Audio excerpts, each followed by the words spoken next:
सभी साथियों को मेरा प्रणाम स्वीकार हो। मैं राजकमल शिक्षा मित्र डिस्ट्रिक्ट फिरोजाबाद इलाके का ग्राम मदीपुर से आपके सामने प्रस्तुत हूँ। साथियों, आज हमारे शिक्षा मित्र भाइयों में समय के देखते अब बहुत ही रोष व्याप्त है, गुस्सा है, क्योंकि मेरे 1100 से ज़्यादा शिक्षा मित्र इस सरकार की तिकड़म में आहत हुए हैं और उन्होंने अपनी जीवन लीला समाप्ति जो की है।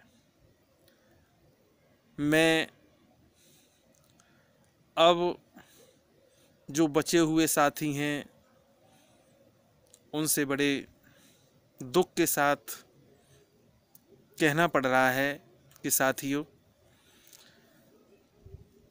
अब बड़े दुख की घड़ी है, क्योंकि हमारी सरकार अब कुछ नहीं सुन रही है।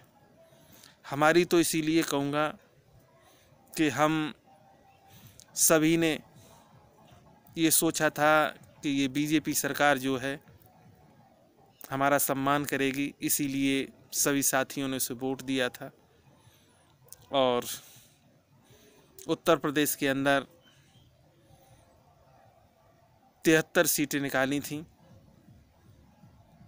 हम ही पढ़े लिखे नौजवान साथियों की बदौलत, सभी बहन भाइयों की बदौलत, क्योंकि 2014 में युवाओं का जो जोश था, वो जोश ये सोच रहा था और बड़े होश के साथ उसने वोट दिया था कि बीजेपी सरकार बेरोजगारों का साथ देगी,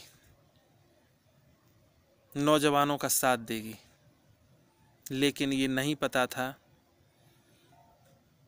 कि अपने संकल्प पत्र में वादा करने के बाद वो अपने वादा से मुकर जाएगी और शिक्षा मित्र भाइयों को, जो हमारे क्रांतिकारी सिपाही हैं शिक्षा जगत के, उन सभी को ऐसे रास्ते पर चलना पड़ेगा जो कांटों भरा होगा, जिसमें ज़िंदगी और मौत के साथ खेला जाएगा। मैं अब साथियों से यही कह रहा हूँ कि आप धैर्य बनाए रखें, धैर्य बनाए रखें।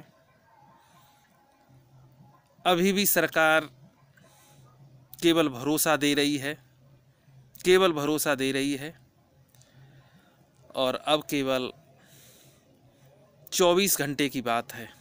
अब ज़्यादा वक्त नहीं है, केवल 24 घंटे हैं और इस 24 घंटे में यदि सरकार ने कुछ नहीं किया तो सच बताता हूँ, पूरे उत्तर प्रदेश में बहुत ही कोहराम मचने वाला है। अभी भी शिक्षा मित्र परिवार ये सोच रहा है कि हमारी सरकार कुछ करेगी, क्योंकि उसने वोट दिया था, इसीलिए अधिकार बनता था उसको मांगने का अपना हक, और जो आपने घोषणा पत्र में जो वायदा किया था। हम शिक्षा मित्र ये नहीं समझते थे कि एक राजा होकर अपनी तिकड़म में फंसाकर और हमें सबको आहत करेगा। ये सही नहीं है सरकार के लिए भी और आगे के नौजवानों के लिए भी, क्योंकि जिस राजा से जनता का विश्वास ही उठ जाए, वो राजा राजा क्या रहेगा। मैं शिक्षा मित्र होने के नाते सरकार से यही अनुरोध कर रहा हूँ कि अब बिल्कुल समय नहीं बचा है, केवल 24 घंटा हैं। आप जो करना है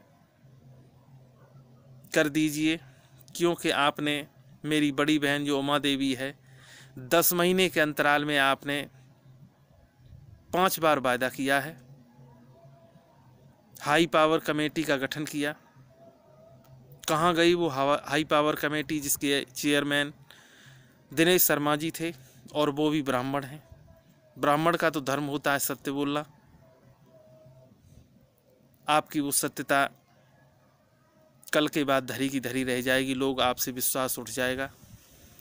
और जो शिक्षा मित्र जो 20 साल से अपनी मेहनत कर रहा था, बहुत संजीदगी के साथ विद्यालय जाता था, बच्चों को पढ़ाता था, और अब भी पढ़ा रहा है, आपके सारे काम करवाए, आपको चुनाव जितवाए, उसके बाद भी उसे धोखा है, तो सत्य बताता हूँ, धोखा आपको भी मिलेगा।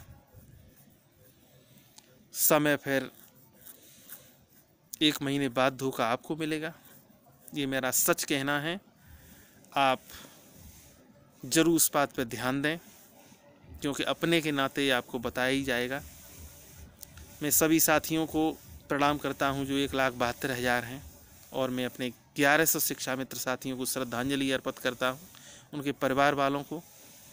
धैर्य बनाए रखें, धैर्य बनाए रखें, और कल तक की बात है, कल के बाद सब कुछ खुलासा हो जाएगा।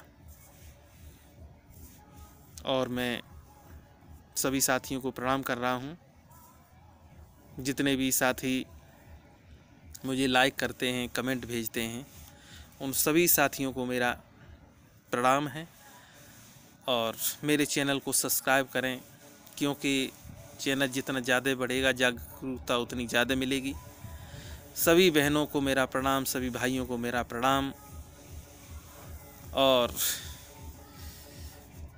अब मैं विदा ले रहा हूँ, और यही कामना करता हूँ कि ईश्वर, हो सकता है कि ये सरकार आपके लिए कल तक कुछ दे दे। यदि नहीं देती है तो आप और हम दोनों मिलकर कोई विचार ऐसा बनाएंगे जिससे अच्छी सरकार बनाएंगे, और झूठों को वायदा याद दिलाएंगे कि झूठ शक्तिमान है या सत्य शक्तिमान है। सभी साथियों को मेरा प्रणाम।